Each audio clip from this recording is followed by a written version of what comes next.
Oi, gente, tudo bom?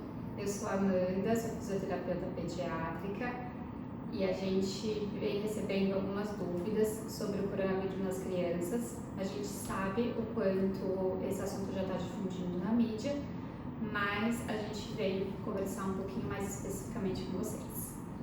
Me chamo Vinícius, sou pediatra, intensivista neonatal e a gente sabe o tanto de informações que vocês têm recebido, mas a gente queria dar uma forma de informação um pouco menos técnica, um pouco mais pessoal, tanto para informar, logicamente, para desmistificar muitas coisas e para trazer alguns dados de realidade para vocês, tá? Então, a gente denominou essa aula O que eu preciso saber sobre o coronavírus, tá? Então, é importante, o que a gente vai pontuar aqui no começo, é tentar entender esse monte de nome que todo dia a gente pega, abre o jornal, escuta no rádio, vê na televisão, no YouTube, e às vezes as pessoas confundem um pouquinho, né? Então, a primeira coisa que eu queria falar, o coronavírus é um novo vírus? Sim e não, né?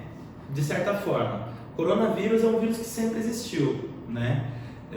Inclusive existe aqui no Brasil há muito tempo. Nessa época do ano, em março, que a gente tem um monte de doença respiratória, ele é um dos vírus responsáveis por resfriados, pode causar bronquiolite, então é um vírus que é uma doença respiratória viral em criança pequena, é um vírus que já existe, mas ele não deixa de ser um novo vírus porque ele é um vírus que sofreu uma mutação, assim como a gente tem ouvido falar bastante sobre influenza, todo ano ele muta, já teve a gripe suína, a gripe aviária, e o coronavírus não deixou de ser um vírus já existente, mas que sofreu essa mutação, né?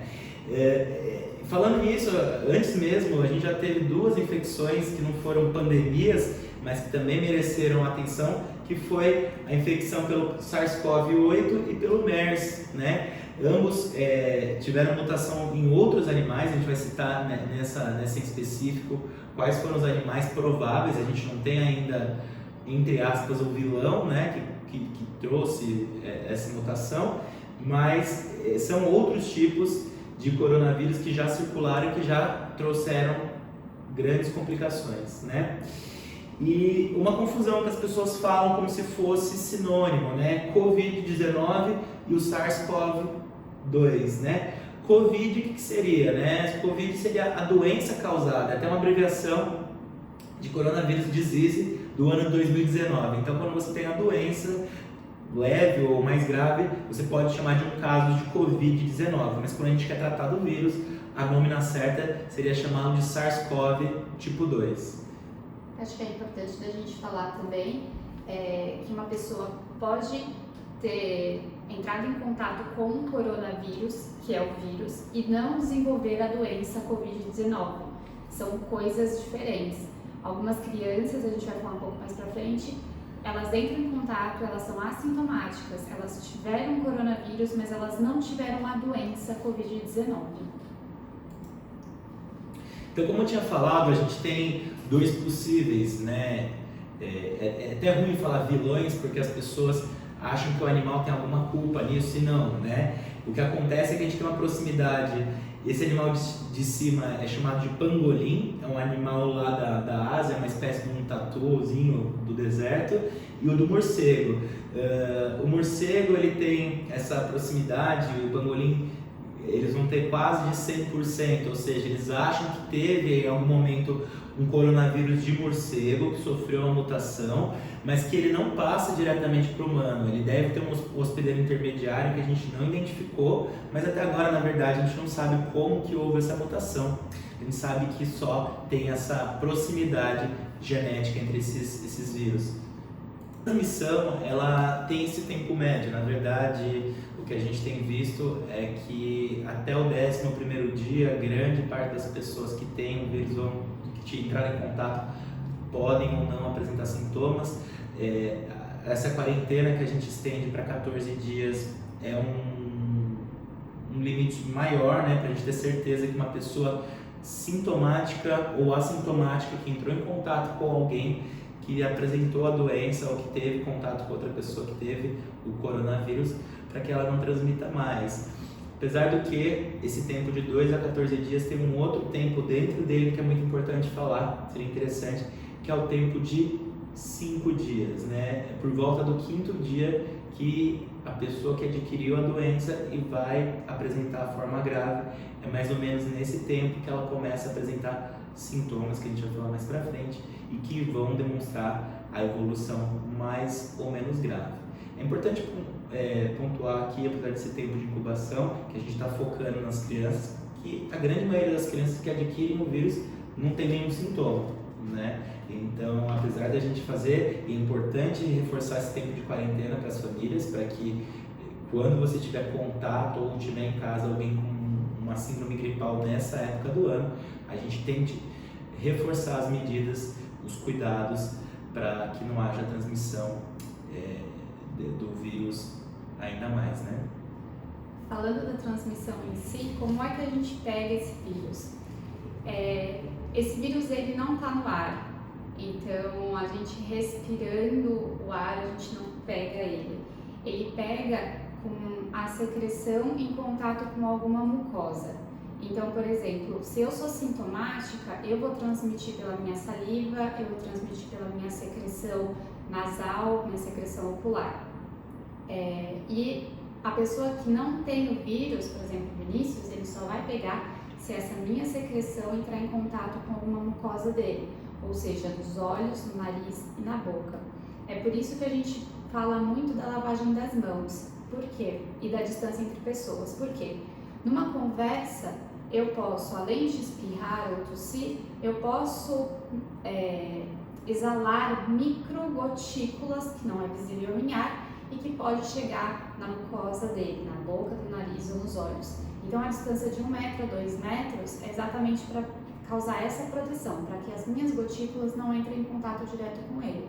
E a segunda forma é pelas mãos. Se, por exemplo, eu espirrar ou eu tossir, me proteger com as mãos e eu encostar no copo do Vinícius, essas minhas gotículas foram passadas para cá. No momento que ele pega esse copo e leva na boca, pega esse copo e coça os olhos, ele pode estar se contaminando.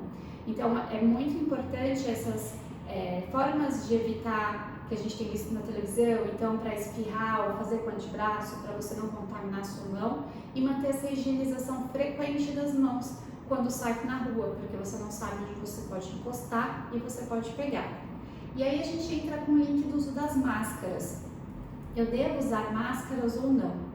Bom, até hoje é dia 1º de abril, até hoje, o indicado de uso de máscaras é quem está sintomático, ou seja, quem está tossindo e quem está espirrando, e para os profissionais de linha de frente.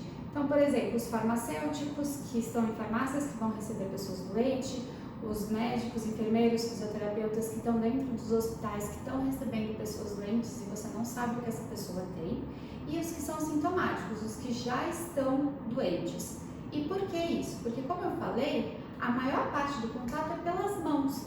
Então, se eu sou uma pessoa saudável, que não tem sintoma nenhum, não estou espirrando, não estou tossindo, eu ando, por exemplo, no metrô de máscara, eu não vou ter esse contato direto, eu não vou receber pela minha mucosa, nariz e boca, mas a minha mucosa do olho ainda está livre e eu ainda posso, com a minha própria mão, encostar um lugar que foi contaminado e me contaminar depois. Então, por isso, não é tão interessante. Você pode diminuir, sim, uma possível contaminação, mas não é a maior parte da contaminação que você consegue diminuir. Eu frisei a data de hoje porque ontem, dia 31 de março, nosso ministro da Saúde liberou o uso de máscaras, por exemplo, de tecido, para quem tenha um sintoma. Por quê? Porque quando você está com sintoma e usa máscara, você espirra na máscara, você tosse na máscara, então você não dissemina as gotículas no ar e nem nos lugares. Mas existe, e ele deve sair essa semana, um novo decreto, se vai liberar para as pessoas que são assintomáticas, aquelas que não estão doentes, se vale a pena elas usarem também as máscaras ou não. Exatamente por conta de quantidade, a gente não tem máscara para todo mundo, então é melhor proteger que a pessoa que está contaminada não dissemine do que todo mundo usa máscara, sendo que esse não é o principal meio de contaminação. E o nosso foco seria falar mesmo do que a gente trabalha, que são os bebês recém-nascidos e grávidas, e é um momento de a gente passar também tranquilidade, né? Não só trazer notícia, mas trazer também um pouco de tranquilidade. Até agora, alguns estudos que mostram gestantes grávidas, nenhuma evoluiu de forma grave, nenhuma foi a óbito. Tem vários estudos na China, né, onde foi o epicentro da pandemia, e também estudos com recém-nascidos filhos dessas mães. Então já foi comprovado que não tem, até o momento, é importante falar que a gente está no dia 1º de abril, então a todo momento chegam informações novas, estudos estão sendo feitos, mas nem pelo líquido da barriga, o líquido amniótico, nem pelo cordão, placenta, e outra pergunta que fazem pelo aleitamento, se o leite materno passa, e também foi comprovado que não, né? Algumas crianças que apresentaram sintomas, recém-nascidos, filhos de mãe que apresentavam a doença, confundiu-se um pouco o quadro delas com outros agravos que elas tinham, como prematuridade, infecções, então eles não têm certeza se foram 3 crianças num estudo que tiveram complicações. No entanto, foram feitos exames nessas crianças, em poucos dias elas tiveram clareamento viral, ou seja, não tiveram mais carga viral detectável. Então o que parece é que tanto para bebês quanto para crianças menores, o vírus ele se comporta de uma forma bem leve ou menos problemática do que para os adultos e principalmente para os idosos acima de 60 anos. Um outro ponto só para comentar, o aleitamento então ele está liberado porque o vírus não passa pelo leite, mas se a mãe tiver algum sintoma de gripe, nariz escorrendo, espirrando, tossindo, é recomendado que ela use a máscara para fazer a amamentação, porque ela vai estar numa proximidade menor de 1 metro da criança e, como a gente já conversou, a gotícula ela vai prevenir que essa gotícula chegue na criança. Então, higiene das mãos, máscara e pode continuar a amamentação normalmente. Os sintomas para criança, eu li um trabalho hoje falando bastante sobre isso. Mais de 90% dos adultos, pelo menos, vão ter sintomas clássicos para a gente pensar. E é febre, é o que eu sempre falo, uma criança ter febre nessa época do ano com resfriado não é tão incomum. 2, 3 dias de febre não é incomum, mas um adulto tendo febre associado a tosse, que pode ser seca ou produtiva, dor de garganta, muito importante, essa é a tríade da doença, na verdade. Coriza pode haver um pouco, mialgia, que é a dor no corpo, pode haver também. Existem alguns trabalhos falando da diarreia, que é uma coisa que foi falada, inclusive como uma forma de transmissão, além das gotículas. Em recém-nascidos foram colhidos exames da secreção, a gente vai falar sobre isso, mas também foi visto que existia RNA positivo, PCR positivo nas fezes dos bebês, podendo indicar que esse é um meio de contaminação. Então, cuidado com qualquer secreção do corpo, boca, nariz, olhos, mas também no bebê ou no adulto acamado, um idoso, você deve manter as medidas padrão de lavagem de mãos, uso do álcool em gel e máscara. Então a diarreia é uma forma, e a anosmia que está sendo muito falada, que é a falta de cheiro, né? Estão tendo alguns trabalhos de otorrinos, principalmente vendo esse ponto, mas você vê que é nessa ordem, mais ou menos. É importante pontuar isso, que é um resfriado que dá muita febre, tosse e dor de garganta, né? A coriza nem é um sintoma tão importante. E o que eu ia falar, que eu tinha visto nesse estudo hoje, se você quiser complementar, é que as crianças, como eu já tinha falado, elas são assintomáticas ou pouco sintomáticas. Então a criança que adquire a doença pode ser que ela nem tenha sintoma, mas ela que vai ser o elo muitas vezes de conexão ou de transmissão, e o adulto jovem também, o adolescente. Por isso que a gente tem reforçado tanto as medidas, a gente vai falar no final sobre a quarentena, e evitar esse contato com os avós, né? A gente tem que preservar os avós. Mas o que eu ia falar na verdade é que, diferente do adulto, os estudos têm mostrado que as crianças, e a incidência em criança é baixa de corona, pelo menos documentado, porque como a criança não fica grave, a gente acaba não fazendo teste na criança. Mas as crianças que tiveram comprovação, elas não têm sintomas de febre, por exemplo. Menos da metade das crianças tinham febre que não é o padrão do adulto. O adulto tem uma reação muito maior, a criança não tem tanta febre. E quando a criança tinha febre, muitas vezes você tinha associação de doença. Então, diferente do adulto que claro, pode ser uma complicação do corona, ter uma pneumonia, alguma outra evolução, a criança geralmente não tinha febre. Quando ela apresentava, você ia ver que ela tinha ou influenza, eles identificaram, ou o vírus sincicial, que é o que causa bronquiolite. Então, a criança podia ter infecções associadas. Mas eu achei legal que para a criança a febre não é o principal parâmetro. Então, cuidado, acalme-se com a febre, que pro corona para a criança talvez não seja o principal sintoma, pro adulto sim. Na verdade, o que eu ia reforçar é exatamente em relação à febre. Quando a gente fala de febre, a gente fala de febre persistente, né? As crianças, elas normalmente pegam virose, elas normalmente se infectam por vírus, exatamente por isso, por ter um contato mão-boca muito. Então, tudo que a criança pega, ela põe na boca, ela não tem os hábitos de higiene que a gente tem, se a gente não fizer por elas, elas não fazem.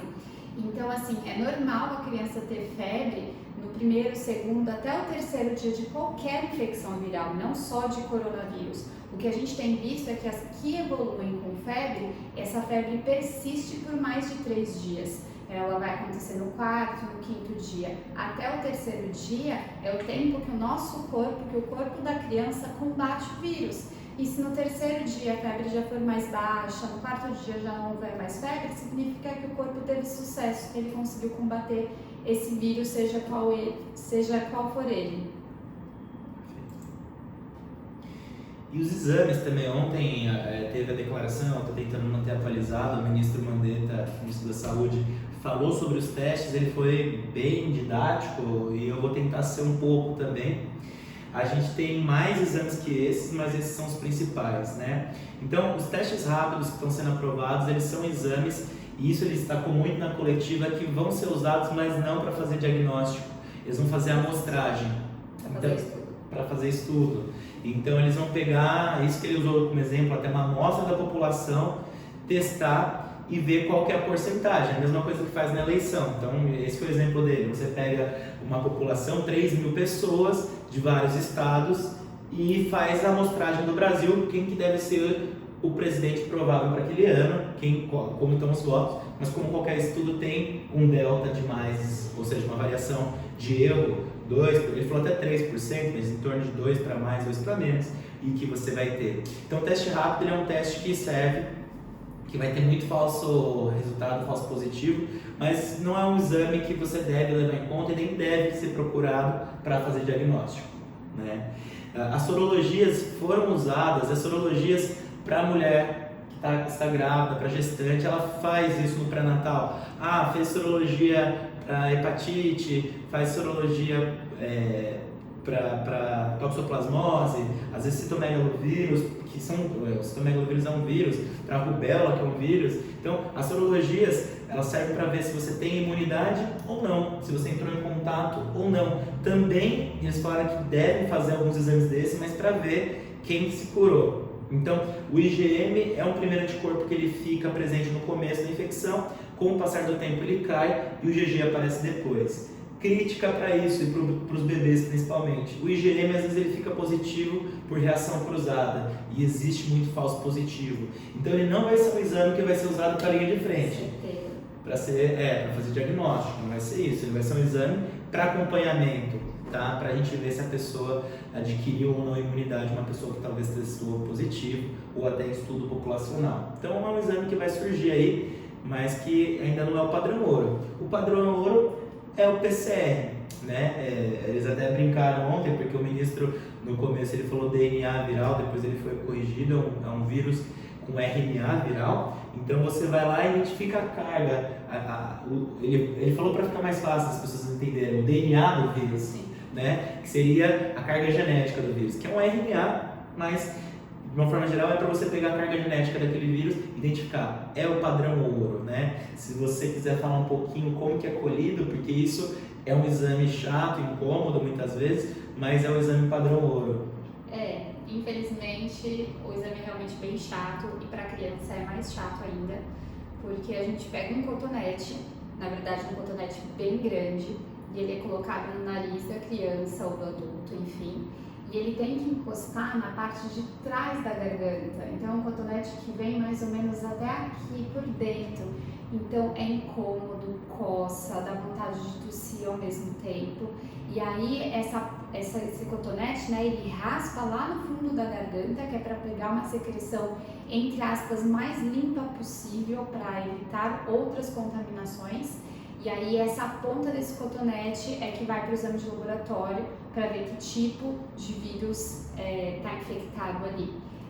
Não é legal, então é o que a gente bate sempre na tecla: se for no começo, 2, 3 dias de febre, fica em casa, porque senão a sua criança vai passar por esse tipo de teste e que não é um teste legal de uma forma desnecessária. Eles talvez no começo tenham feito esse teste em pessoas pouco sintomáticas, mas agora a orientação é para que seja feito no paciente grave, né? Essa é outra crítica do teste. Então, a gente pode estar passando uma falsa impressão, isso que ele disse, de estarem aumentando os casos de uma forma gradual ou menor, porque não estamos testando tanto.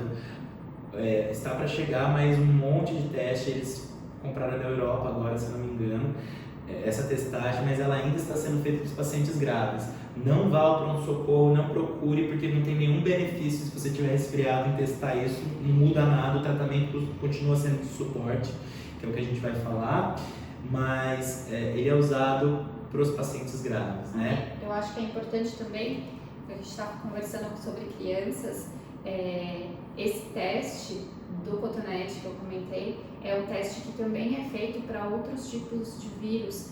Então, por exemplo, nessa época a gente tem muita bronquiolite e ela pode ser feita. Então, não é porque fizeram o teste do cotonete no seu filho que ele está testando para coronavírus, ele pode estar testando para bronquiolite também.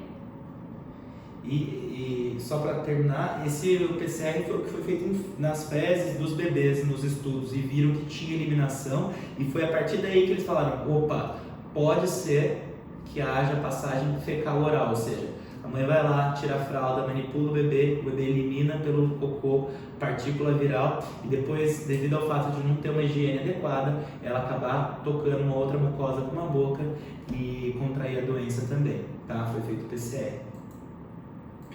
O tratamento, então, né, é o suporte. O que seria o suporte? Como qualquer infecção viral, e a Amanda, como fisioterapeuta, tem um papel importante, eu como pediatra também, para tranquilizar as mães. E eu acho que de tudo que a gente vai ter de negativo com essa doença, esse é um lado positivo. Mostrar para as mães que infecções virais dão febre, e dão febre alta e às vezes persistente. Então, uma criança que tem 2, 3 dias de febre, mas que está bem, que está se alimentando e que não está cansada, sim, é possível ficar em casa. Sim, não é necessário coletas de exames. Ah, mas eu vou toda vez no pediatra e ele fala que é virose, né? A gente evita usar o termo virose. Agradeça se ele não te passar um antibiótico. Crianças pequenas pegam infecções virais. Eu falo isso muito para as mães dos meus pacientes. Eu falo assim: olha, uma criança menor de 2 anos vai ter de 8 a 10 resfriados por ano, tá? E quando ela vai para a escolinha ou para a creche, isso pode chegar até 12. E cada episódio demora, eu sempre falava isso antes do corona, então só vem reforçando o que eu falo. Ele vai demorar 14 dias, né? A média de 7 a 10 dias, que é igual ao corona, que eles têm falado que tem 11 dias de evolução, mas tem algumas crianças que chegam a 14 dias, ou seja, são 12 vezes 14 dias, é quase todo mês, ou todo mês do ano, metade do mês, né? 14 dias, 15 dias do mês a criança está gripada, passa 2 semanas bem, daqui a pouco fica gripada de novo. Então, eu acho que é para tirar esse pavor tanto de febre quanto de resfriado. Se a criança não está desconfortável, se a criança está bem, já era o que a gente orientava, que não havia necessidade de uma variação. No primeiro pico febril, é óbvio, uma criança que persiste com febre, que não está se alimentando bem, que está com sintomas muito graves, ela tem que ser avaliada, né? Mas esse pavor do resfriado, da febre, a gente tem que tirar da população, né? Então, qual que é o suporte? Lavagem nasal, inalação com soro, mobilizar essa secreção, sempre é um tema que a gente sempre conversa. A fisioterapia respiratória, às vezes, aqui a gente não tem, exceto quando a criança está internada, muitas vezes em casa a gente não tem essa cultura, mas ela ajuda a criança eliminar a secreção é uma coisa muito, muito positiva, mas tudo isso tem um efeito muito similar, e eu gosto de falar isso, do uso dos xaropes. Que todo mundo quer um xarope, e vejo que as recomendações do Ministério são o quê? Fluidificação de secreção e antitérmico, né? O famoso xarope para curar tosse não existe. A tosse é um sintoma, né? Na verdade, mostra que seu corpo está respondendo àquela infecção e está tentando mobilizar a secreção, né? Fala um pouquinho sobre isso. É importante que a criança tussa. Às vezes, quando a gente começa a atender uma criança, aí eu falo, isso, muito bem, essa tosse está ótima. Os pais ficam assustados. Por que a tosse está ótima? Porque a tosse é uma proteção. É uma proteção, é uma forma de eliminar o catarro que está no pulmão mesmo. Então, se a criança, por exemplo, quando a criança tosse muito, depois que ela corre muito, logo que ela acorda, por quê? Porque a criança está em movimento. Quando ela está em movimento, o pulmão trabalha para essa tosse subir. E para essa secreção subir. E quando essa secreção chega na portinha na garganta, ela não consegue mais sair. Então eu preciso da tosse para eliminar essa secreção do pulmão. Então quando a criança está tossindo, é ótimo, é normal, ela está se protegendo. Essa tosse, essa secreção, ela pode ser escarrada. Então quando vem para a boca mesmo, e às vezes a gente limpa, né? Ou pede para a criança tossir e escarrar no guardanapo, ok? Ou ela pode engolir. Vai para o cocô, ela não volta para o pulmão, então tá tudo certo. É importante falar também que, lógico que a tosse, quando você tosse por muito tempo, ela pode ficar mais irritativa e ela é a última coisa que sara. Então, assim, a criança não tá mais tendo febre, às vezes não tá mais escorrendo pelo nariz, mas ela ainda tá tossindo. Isso é normal, a tosse é a última coisa que termina no resfriado. E a fisioterapia vem para ajudar em relação a isso. Ela vai mobilizar essa secreção, ela vai trazer essa secreção para cima para que a criança respire com mais conforto. Quando a gente fala a criança está desconfortável, é exatamente isso que a gente está querendo dizer, ela está desconfortável para respirar. Então uma criança mais velha está abrindo a boca, está respirando pela boca, ela começa a fazer esses buraquinhos aqui, o peito ele fica todo marcadinho. Isso significa que a criança não está confortável para respirar, ela está desconfortável. Então, é nesse momento que a gente procura um auxílio do pediatra, que procura um auxílio do fisioterapeuta para a gente avaliar essa criança e ver como a gente pode ajudar. Outra coisa que eu ia falar, que é quando as mães conversam com a gente, falam assim, ela tosse ou no final do dia e logo que acorda. Por quê? Quando a gente está dormindo, a gente passa muito tempo numa posição só. No momento que a gente acorda e começa a se movimentar, essa secreção sobe, então a gente tosse. No final do dia é a mesma coisa, a gente está em movimentação durante o dia todo, é a hora que a gente para, aquela secreção começa a subir de novo, então é super normal mesmo. E é importante falar, porque esses sinais de desconforto, que seria a marcação no pescoço, embaixo da costela, batimento da asa do nariz, você perceber que a criança está respirando mais rápido, mas cuidado, se ela estiver com febre, é comum que ela aumente a frequência respiratória, então deu o antitérmico, vê se melhorou a febre, observa de novo a respiração. Bom, a criança está bem, não está respirando rápido, não está desconfortável, mas é importante falar que esses sinais de desconforto respiratório, como a retração de fúrcula, que a gente fala que é o afundamento aqui na região do pescoço, afundamento entre as costelas, debaixo da costela, batimento do nariz, ou uma respiração mais rápida, cuidado, sem a febre. Quando a criança está tendo febre, é normal que ela respire mais rápido, então medique e observe depois que passou a febre se a criança está respirando de uma forma confortável. Mas tirando esse suporte que a gente vai dar para a criança, um outro critério de gravidade para a criança específico é a hidratação. E é importante saber que quando a criança tem infecção, qualquer que seja, ela diminui a quantidade de leite ou de comida. Pensa com você, mãe, quando você está com resfriado ou com alguma infecção, você não quer saber de comer ou não come tanto. E às vezes a mãe fica preocupada, fala, nossa, meu filho não está comendo. Vamos lá, ele tem que estar comendo o mínimo, né? Agora, uma ingesta muito baixa, não aceitar nada de leite, está muito incomodado, também é um critério de gravidade e aí seria uma indicação de procurar por um socorro nesses casos. É o que a gente fala, a profissão da criança é brincar. Então, a partir do momento que a criança não está brincando, que ela está mais apática, que ela não está correndo, que ela não está ativa, esse é um sinal importante de procurar ajuda. Mas quando a criança está escorrendo o nariz, mas está pulando em cima do sofá, correndo de um lado para o outro, ela está bem, está tudo bem. Os antitérmicos que a gente estava falando, então a gente tem dois campeões, a gente tem o paracetamol, que idealmente é o ideal que a gente elege. O paracetamol por quê? Porque ele pode ser usado no recém-nascido desde o nascimento. A dipirona, que seria a segunda opção, que é a Novalgina, ela pode ser usada a partir de 3 meses por bula, apesar de haver um uso fora de bula antes disso, algumas vezes.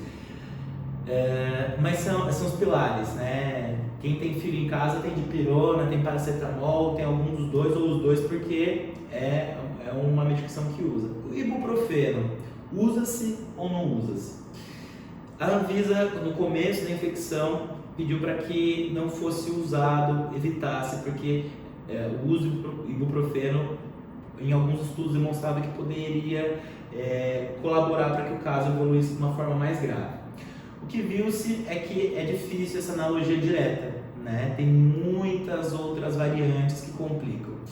E a Sociedade de Pediatria, na semana passada a gente assistiu algumas aulas, eles estão super de parabéns. A gente tem, eu como pediatra, todo dia tem um documento novo, que é muito legal pra gente, até para orientar vocês. E eles falaram, olha, num quadro gripal, numa síndrome gripal de febre, coriza, tosse, nessa época, pelo sim, pelo não, vamos evitar o uso do ibuprofeno. Então, a orientação é essa. Na dúvida, não use, né? A gente tem duas medicações que têm um efeito semelhante, são antitérmicos e analgésicos, tiram dor e tiram febre. Então, não teria motivo, a orientação é, sempre que possível, não usar, né? Vitamina, tem muitas perguntas, eu estou lendo muitas coisas sobre vitamina. A vitamina D, de novo, virou o foco aí da questão, mas a realidade é que não existe nenhuma vitamina ainda com estudo. Por exemplo, na época do surto do sarampo, existia uma associação em você dar no começo da infecção uma dose de vitamina A para a criança, e realmente isso mostrou-se positivo, né?